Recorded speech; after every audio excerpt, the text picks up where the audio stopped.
Hey, this is Mark Rodriguez, and you're watching the Review Sanctum, where everything and anything may be reviewed. And today we're talking about M3GAN. I just saw it yesterday. Pretty cool movie, but the movie's still pretty new. This is actually the second weekend it has been released in theaters, so I do understand a lot of people probably didn't see it yet. So just be warned, there will be some heavy spoilers. I'm not going to go into the full play-by-play. I'm not going to spoil the ending or anything, but there are some things I want to talk about that I kind of can't get into without, heavy spoilers. So be warned, big spoilers up ahead.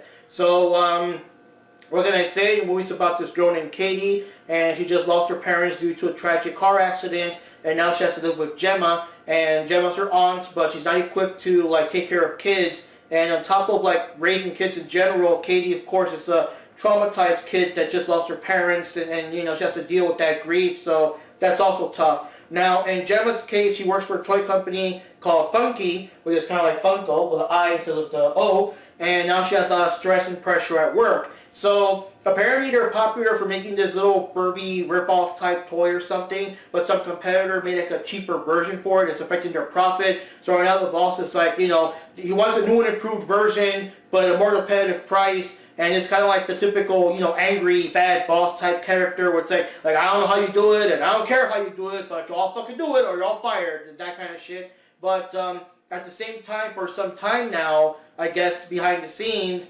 Gemma's been working on this android that she intends to market as a doll called M3GAN, and she's been doing it with company funds, without the boss knowing. So when the boss finds out, it's like, no, you tear this shit down and do the other project I told you about, or your ass is fired, So she took it apart, took M3GAN home, and stuff like that. So during the movie, there's a part, I'm not going to spoil too much what it is, because it does play later to the movie, so I'm not going to spoil too much, but there's a particular thing that Katie saw that Gemma made in the past, and she was impressed by it and everything, and Gemma was like, well, yeah, but it was very expensive to make, not everyone can afford it or whatever, and Katie said, yeah, but if I had a toy like that, it would be the only toy I would ever want. So that inspires Gemma to get M3GAN and keep working on her, but this time all the way to the end to actually finish the product, you know what I mean? So they do this little test run.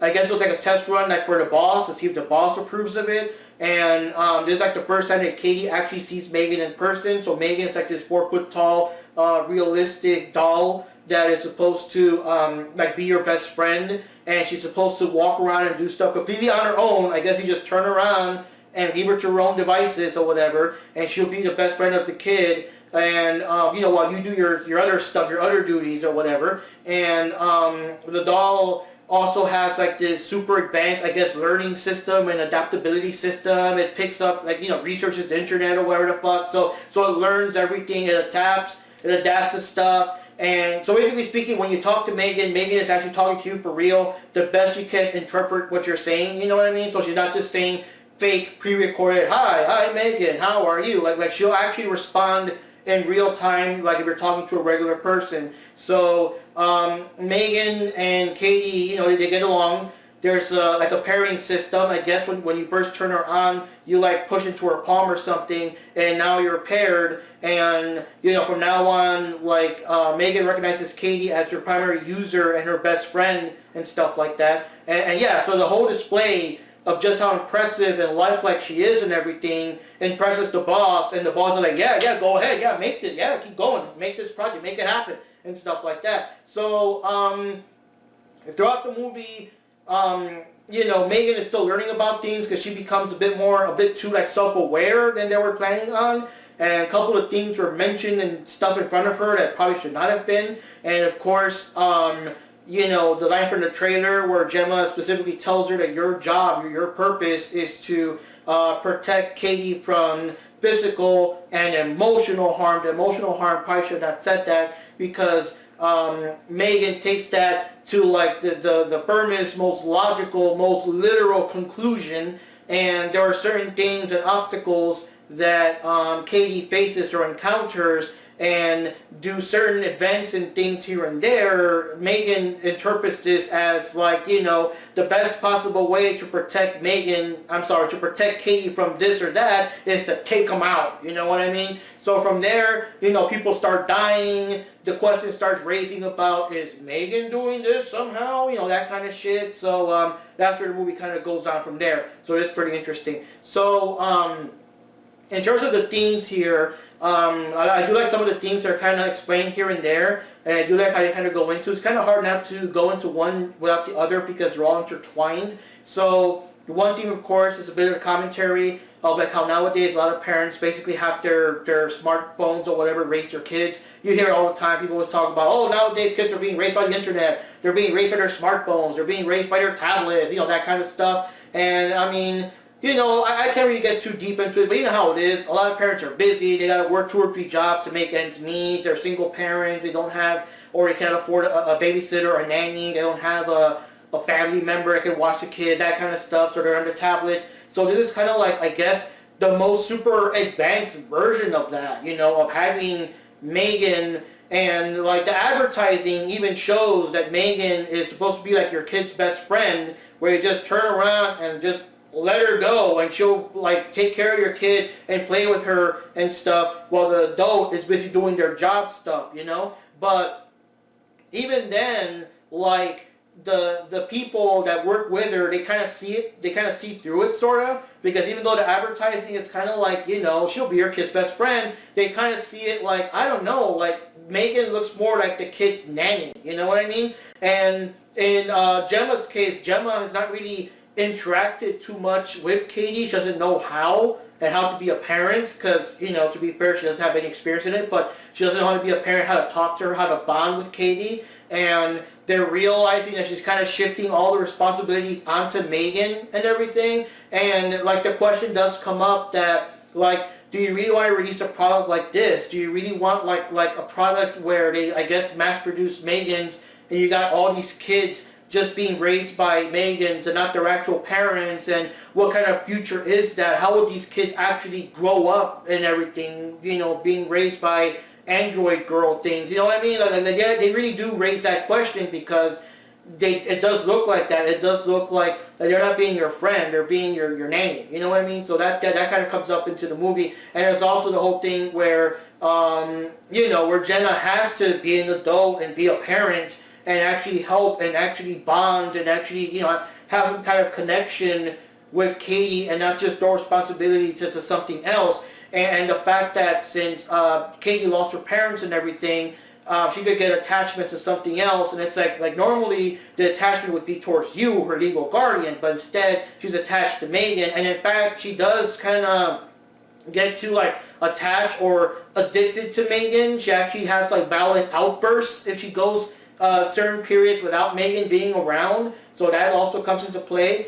And also the other theme is grief, you know, the whole loss and everything. And with all this shit going on in the movie, either Gemma being too busy or now dealing with Megan, you know, Katie has no real time to grieve and to fully process what happened and all of that. So it does go into that too, that sometimes, I mean, you need that moment to grieve. You can't just go on like if nothing happened and everything. And yeah, and as for the character of Megan herself, I have to say it's very interesting. I like that, like, I don't know, she's, it's like a tragic story, so to speak. I would not call Megan, like, I guess, evil on purpose, sorta. She's more like misguided, and they actually explain in the movie, again, I'm not going to spoil too much, but they do kind of go into that. They do kind of go into how she turned out the way she did, because, you know, Gemma did this and that. But, yeah, the thing about Megan is that she's, like, learning all these things, but they never really taught her, like, I guess they never put actual morals in her programming or something, put some do not kill, what do you call it, the 3 laws of robotics in there. They never really put that in there. So a lot of stuff, technically speaking, wouldn't be her fault because she doesn't understand. It's like, she's like super clever and super smart and can do all these technological things, but at the same time, it's like she doesn't really know how to apply that knowledge in non-lethal ways. You know what I mean? So, yeah, I do feel bad for her.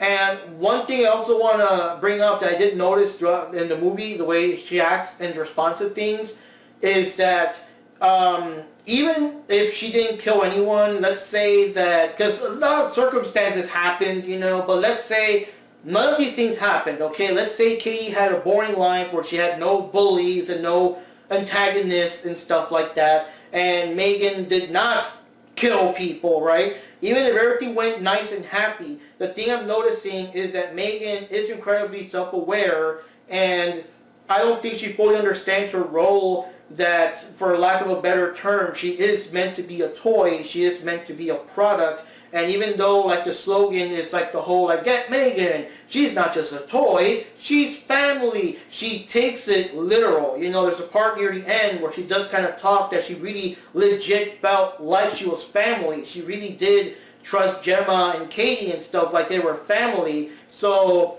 I'm kind of thinking that even if she did not kill anyone and everything was happy and whatever, if they did actually manage to, like, mass produce Megan's and the whole thing went through the way it was supposed to, I'm thinking that at some point in time, Megan is going to have, she would have had some kind of existential crisis or some kind of breakdown. She's going to see, like, on TV or something, or other people with Megan, she's going to see Megan's everywhere, advertisements, other kids with Megan's. She's going to probably flip out. She's going to probably say, you know, wait, so I'm just a toy? This whole time I'm a fucking toy? I'm a product? I'm like something to be discarded? You know, what if I get broken? You're going to throw me away? What if they make a Megan 2.0 that's better? You're going to throw me away and replace me with the new one? You know, that kind of shit. You know, like she will, I would believe, have some kind of existential crisis that may or may not lead her to the path of killing or something. Anyway, if at least for self-preservation, you know what I mean? Let's just say during the movie, Megan has, like, commands to turn her off. She later learns to, like, get rid of those, so she can't be turned off. You know what I mean? So it's like, yeah, I kind of feel that that story was still going to go in a bad direction sooner or later because she was just too self-aware for her own good, and that would have still had some kind of disastrous consequences. Now, what I want to say about the movie too is that the movie actually had an R-rated version. I don't know if it's been completely canned or they'll release it down the line later or something, but they actually toned it down to be a PG-13 movie. I think like the trailers really picked up a lot with the audiences, especially the Megan dance scene everyone's talking about. So they kind of figured, okay, let's make this PG-13 to market to as many people as possible. And yeah, the movie is a real big hit. People can take their kids to see it. Honestly, even though it is a killer doll movie, it's not like that. I wouldn't really call it scary.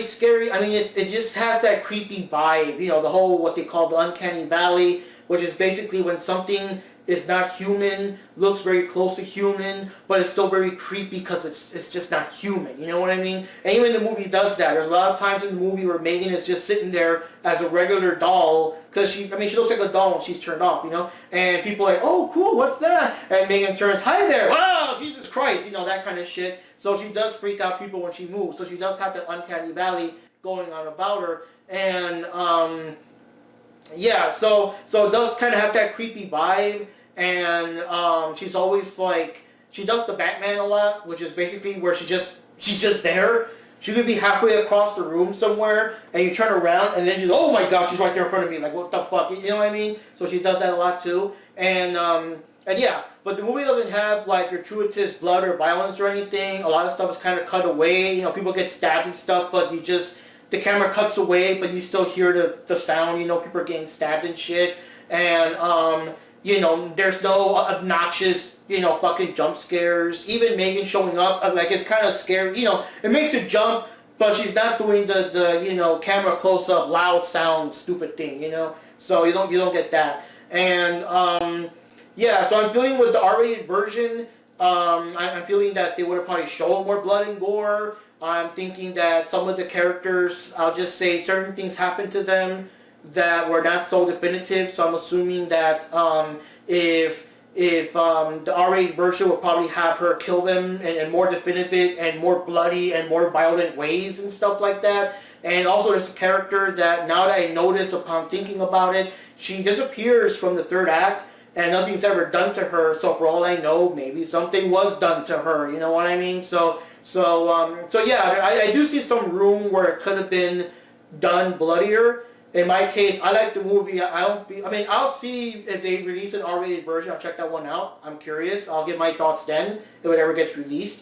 But for right now, I am happy with how this works.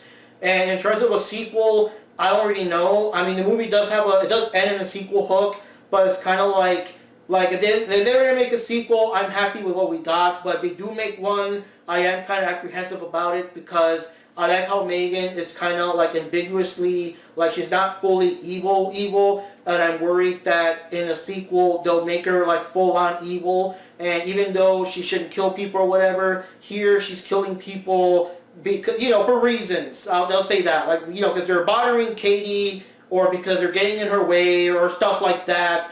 And you know how it is with these like monster movies and stuff, these horror movies. Most of the times in the first movie and maybe the second movie, the person in question is killing certain people for certain reasons or personal reasons or X, Y, Z. But then in sequels, they just devolve into, well, I'm just going to kill everyone just for the sake of killing everyone because I'm evil and I kill because, And I kind of want Megan to devolve into that.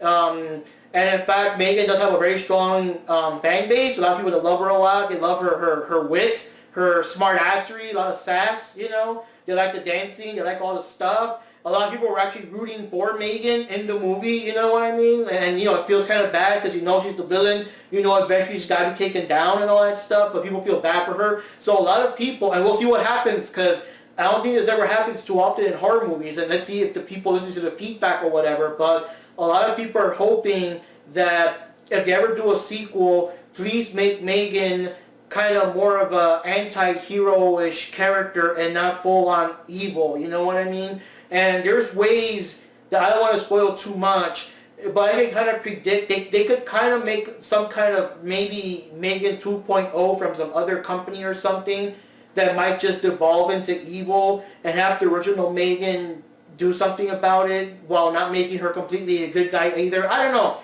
know. I just know it's the fan base because the movie is still the first movie. We're still far away from sequels now, but a lot of people are really hoping that they don't make her just full-on evil in the sequel. So I am curious how they're going to do that, and you'll see how it goes. I am curious about the R-rated version though, because if it was bloody and guts and brains flying everywhere, I do wonder if people would have seen Megan in that much of a sympathetic light that they see her here.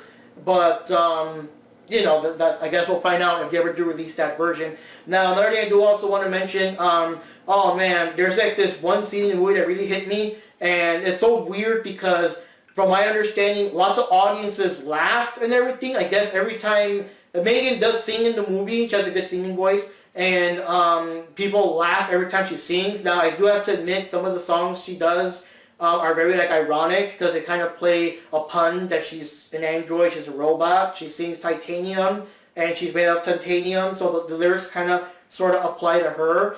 And then she's playing the piano, she's playing Toy Soldiers on the piano. It took me a while to pick up, hey, that's Toy Soldiers, you know what I mean? But that first time though was touching.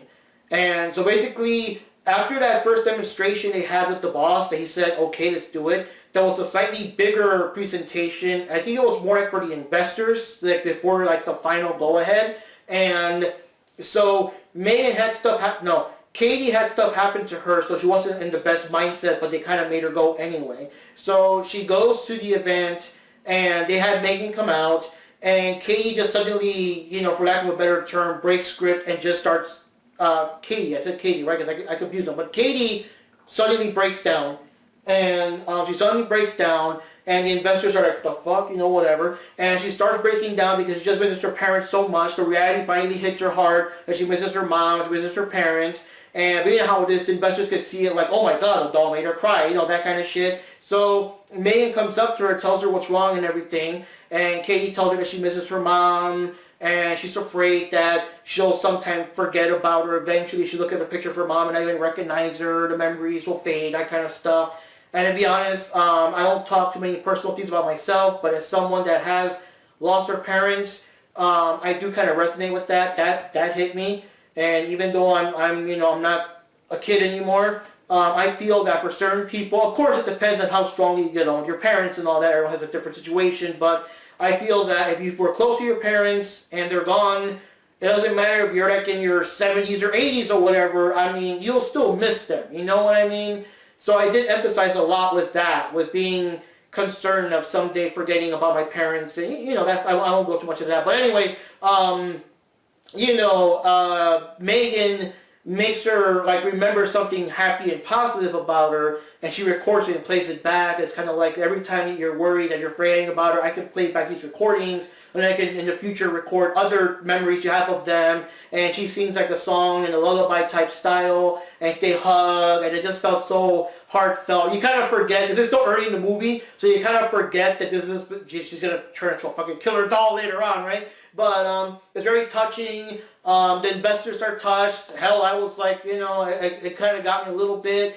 At least in my showing, everybody was pretty quiet and serious, and kind of, people were kind of, oh, you know. But my understanding is in other audiences, they were all busting up because she started singing, which I understand that part. The other scenes I understand, but this scene here, I don't get what was funny, because it was touching, it was emotional, it was played straight, you know.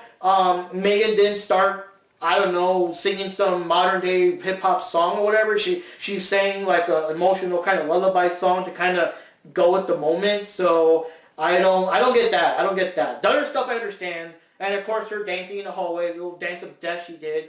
The dance part, I kind of like it. I kind of like, I don't know if that was the intention, but I kind of get like within the context of the movie, like, she did recognize the boss. Like, earlier in the movie, she did say, oh, hey, you're the boss man. I guess you're daddy, huh? So she does recognize the guy as the boss.